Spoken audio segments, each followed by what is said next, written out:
Caitlin Clark just walked away from Nike, the WNBA's brightest star. The rookie who turned women's basketball from an afterthought into a primetime attraction has cut ties with the biggest brand in sports. And this isn't some quiet separation buried in the fine print of a press release. No, this is a breakup that has sent shockwaves through the sports world. Because Caitlin Clark wasn't just another athlete on Nike's roster. She was the athlete, the golden girl, the ratings rocket, the one who turned arenas from half-empty into sellouts. She was supposed to be Nike's answer to LeBron, Serena, and Tiger, a generational star you build empires around. And yet, instead of elevating her, Nike fumbled the bag. The deal was supposed to be a slam dunk. Clark comes into the WNBA after rewriting the college record books at Iowa, with audiences in the millions tuning in to watch her play. If you're here for the real story and not the filtered version, subscribe. And if you're sticking around for the next meltdown, you better definitely subscribe. Every metric told the same story. She was bigger than the league itself. Her jersey sales shattered records.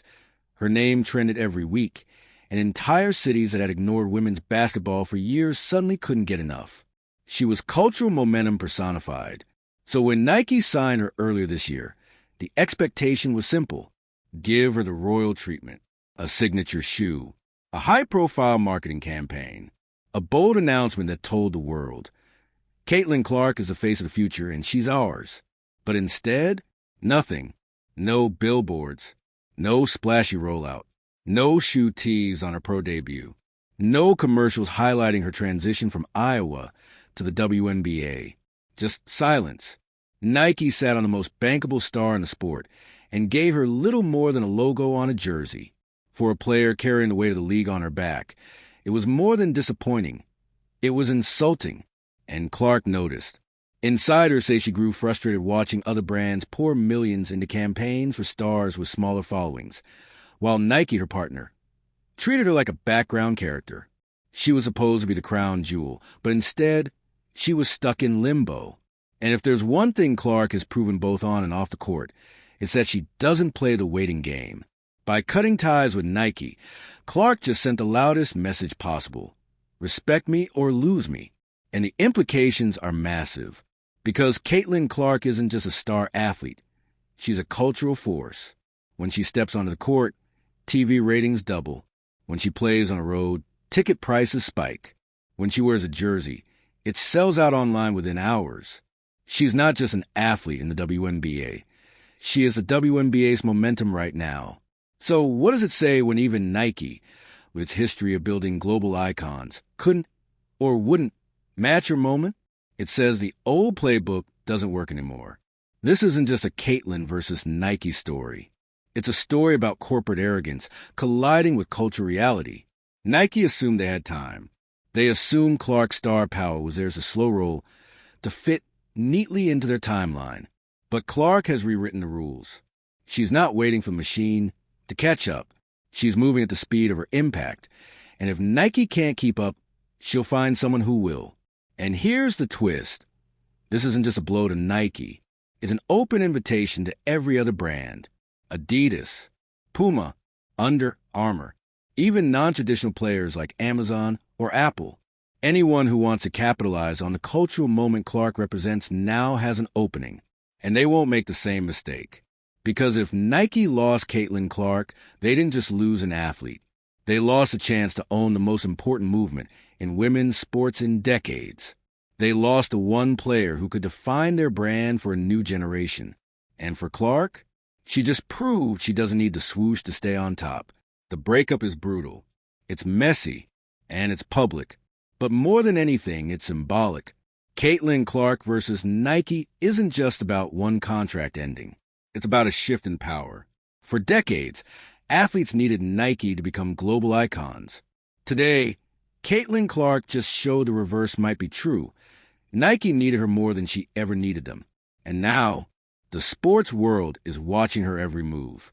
Meanwhile, enter Juju Watkins, a rookie, a college freshman, still playing at USC.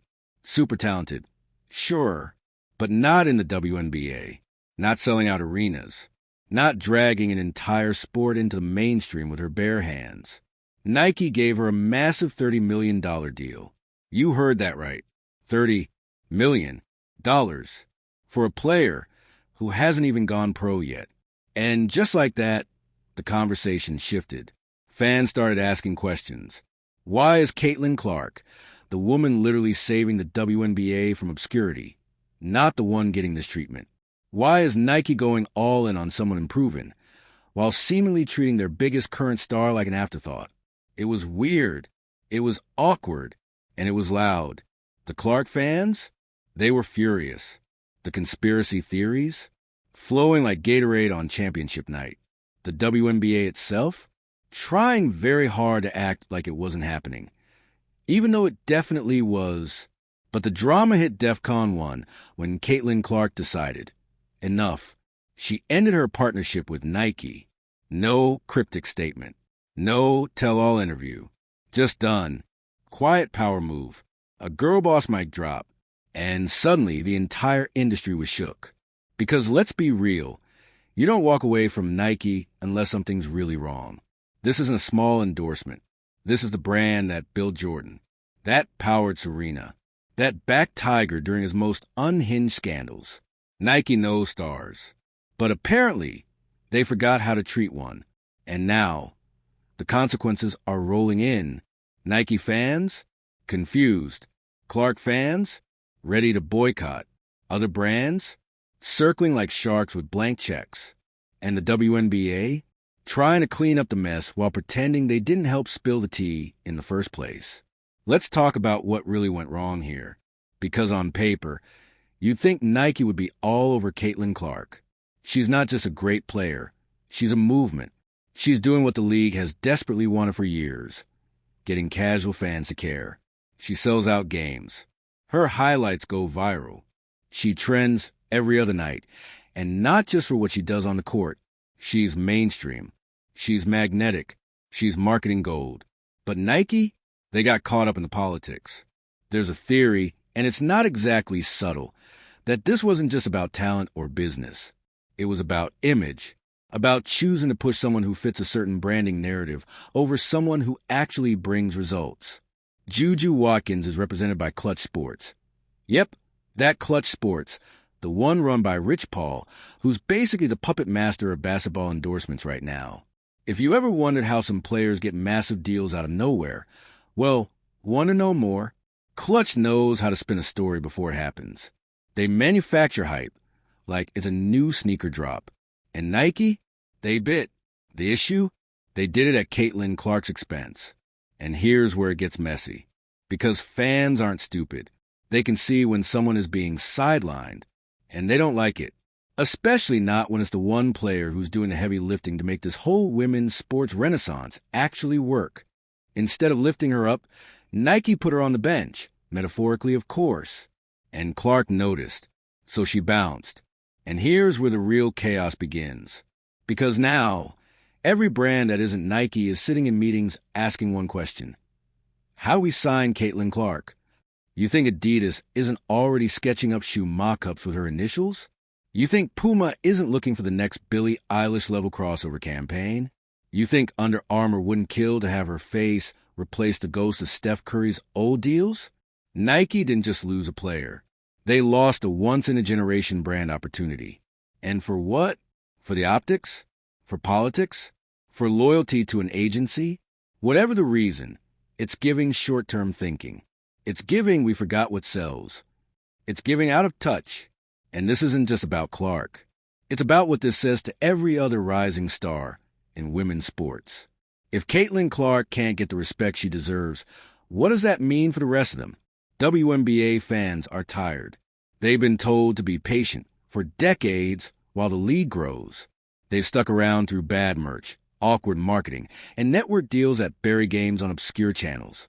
Caitlin Clark shows up, drags the league into the mainstream, and the reward is being sidelined for someone who hasn't even touched the court yet? Yeah, no. The patience is gone.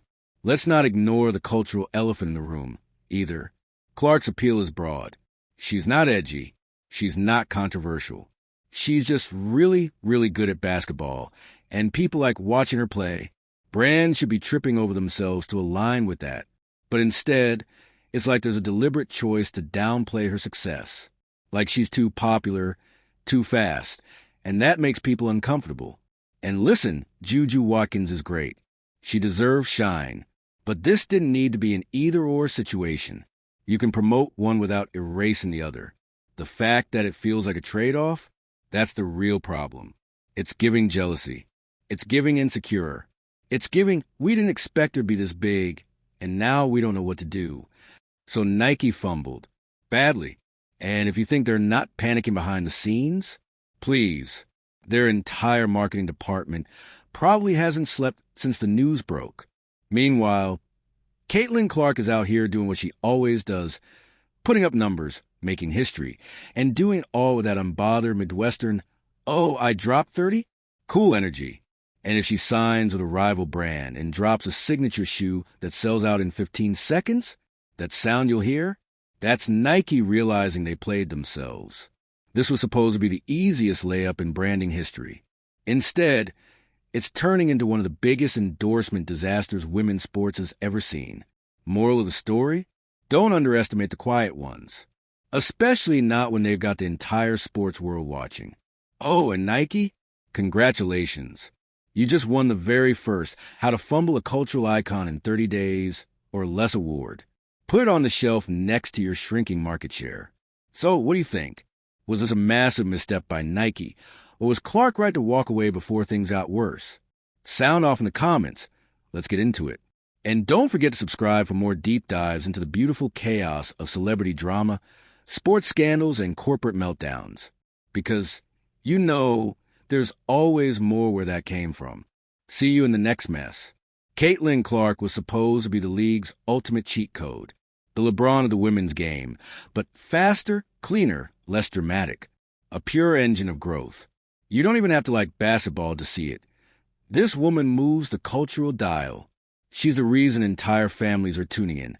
The reason scalpers are selling courtside seats like it's Coachella. And yet, how has she been treated?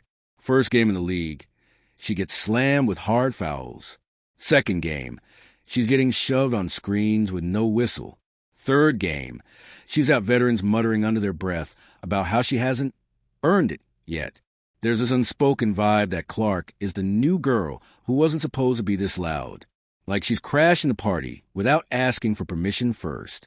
And you can feel it, not just from players, but from everywhere. From the way the league posts about her with one hand, while side-eyeing her with the other.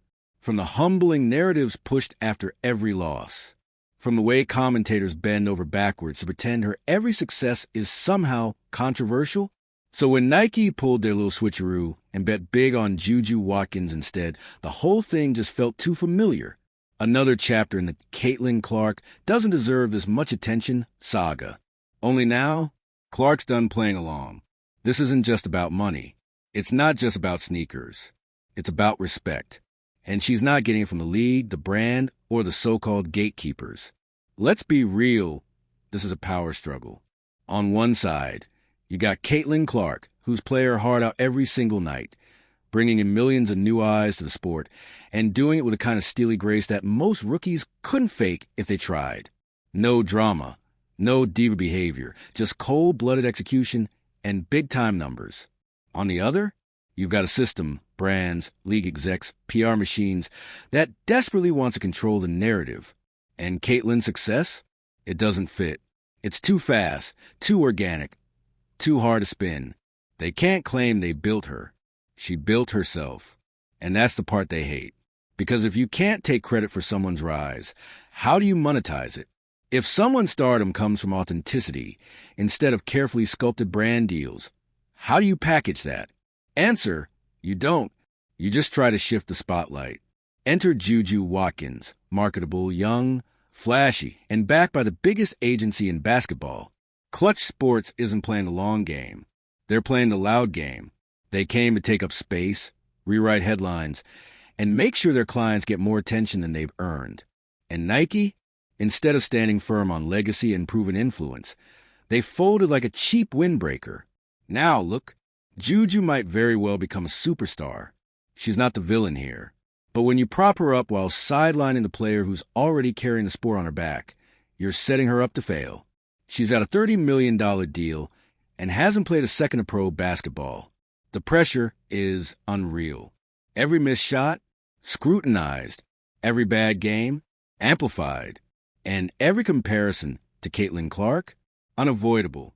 That's not empowerment. That's a trap. And Nike walked straight into it. You know who isn't confused right now? Adidas, Under Armour, Puma, even New Balance is probably in a boardroom like, can we get her into some lifestyle trainers and call it a day? They all see the writing on the wall. Clark is the moment. She's not hype. She's not potential. She's results. And if Nike doesn't want her, they'll happily take her. Imagine the first Clark signature shoe drop with Adidas. Sleek design, accessible pricing, and a built, not bought campaign tagline. People would eat that up. Moms, teens, dads, former college athletes, everybody. Nike had that in the palm of their hands. And they let it go because they didn't just underestimate Caitlin's fan base. They underestimated the cultural shift happening in real time. Women's sports isn't charity cause anymore. It's not something brands attach themselves to for brownie points. It's a legitimate marketplace. It's growth. It's power. And Clark is the proof. She's the first women's basketball player in a long time to crack the casual fan market. She brings in people who don't even know how many quarters are in a game, and that's a flex. But apparently, it's not the kind of flex Nike respects. Instead, they're chasing potential when they should be building empires. Let's talk missed opportunities. Nike could have launched a Clark-led Next Generation campaign, celebrating how she's reshaping the game. They could have done a docuseries. They could have done crossover content with male athletes, tapping into both audiences. Signature shoe? Easy. Streetwear collabs? Even easier. But instead, they gave her the silent treatment, like she was lucky to be there. And that's the part that burns. Because this was supposed to be the era where women's sports finally got the attention and investment it deserves. Caitlin Clark opened the door. Nike shut it behind her. It's not just a fumble. It's a betrayal. And fans know it. They're angry. They're loud. And they're loyal. You think they're just going to forget how this went down when Clark signs with another brand? You think they won't remember the silence when she dropped 40 points and Nike couldn't be bothered to post a highlight? Please, the court of public opinion isn't subtle. And right now, Nike's getting booed from the cheap seats. This whole mess is a masterclass in how not to handle generational talent. You don't slow roll someone who's already sprinting. You don't gamble on maybe when you've got a sure thing lighting up the scoreboard every night. But hey, thanks to this chaos, we are getting one thing, a rare moment of brand clarity. Now we know who's paying attention. Now we know who's in it for the long haul. Now we know who respects the work versus who's just chasing headlines. And Caitlin Clark? She's walking out of this cleaner than ever. No messy statements. No subtweets. Just classy silence and a cleared schedule for better offers. If anything, this makes her even more powerful because now she's got options and leverage and a fan base ready to ride for her no matter what logo ends up on her sneakers. Meanwhile, Nike, they're stuck trying to spin this in a way that doesn't scream, oops. And the WNBA, they've got some soul searching to do because you can't have it both ways. You can't ask for growth, get it, then act weird when it shows up in blonde ponytails and a heat-check jumper from the logo. Support is not supposed to be selective. And this right here, this drama, it's a warning shot. Treat your stars like stars, or watch them walk. So here we are. A generational talent just broke up with a legacy brand on the biggest stage in women's sports. The fallout? Huge. The message? Even louder. Respect isn't optional anymore. And honestly, maybe that's what needed to happen. Maybe this is a shake-up women's sports needed. The turning point. The moment when players realize they don't need to wait for approval. They can demand it. And if it doesn't come, they'll move on. Because the era of playing nice to be liked, that's over. This is the era of value, of ownership, of knowing your worth. So to Caitlin Clark, we say, good for you. And to Nike, good luck explaining this one at the next quarterly meeting. what just happened with Caitlin Clark. It's not a blip. It's not some behind-the-scenes creative differences type of thing. It's a cultural shift. Serve ice cold.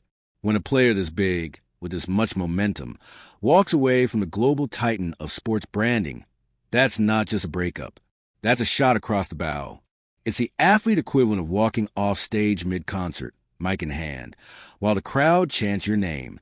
And the silence from Nike since? Deafening. No spin. No mutually beneficial parting of ways. No farewell post on social media with a black and white photo and a thank you for everything. Just ghosted. They're acting like the breakup never happened. Like if they pretend hard enough, maybe no one will notice the biggest women's basketball star in the world just exited stage left with her head high and their brand nowhere on her feet. But let me tell you, fans noticed. Sponsors noticed. Competing brands noticed. And you know who really noticed? Other players. Because when Caitlin made that move, it cracked open something unspoken. It said out loud what so many athletes have been thinking for years. These brands don't always get it. They don't always reward loyalty. They don't always value impact. And they certainly don't always play fair. It's the kind of unfiltered truth that shakes the power structure. Clark's walking proof that you don't have to wait for a legacy brand to validate your worth. You are the brand. And when you are the brand, you don't chase respect. You choose where to plant your flag. Meanwhile, Nike's PR team is probably trying to figure out how to frame this as part of their evolving vision. Please, you had the face of women's sports in your corner. You had the storyline. You had the performance. You had the audience. And somehow, you still dropped the ball. Let's be generous for a second. Maybe Nike thought they could play both sides, build Juju as the future, while quietly keeping Caitlin around as a reliable asset. But here's the thing about quietly keeping a superstar. They don't stay quiet. Not when they're doing all the work. And it's not just about the shoes, either. Let's talk exposure, marketing, narrative. Where were the magazine covers? The hero campaigns? The courtside ad placement during her debut game? If this were a male athlete, we'd be drowning in brand content. Commercials, cameos, cinematic slow-mo reels set to dramatic voiceovers. But for Clark, it was suspiciously muted. And it made people start asking questions. Is it because she doesn't have the right agency? Because she didn't come through the right brand pipeline? Because her story doesn't fit the curated, activist-flavored corporate aesthetic that's all the rage right now? Because, honestly, it felt like she was being punished for being too popular, too mainstream, too middle America, too safe. And let's not pretend like that isn't a thing in 2025.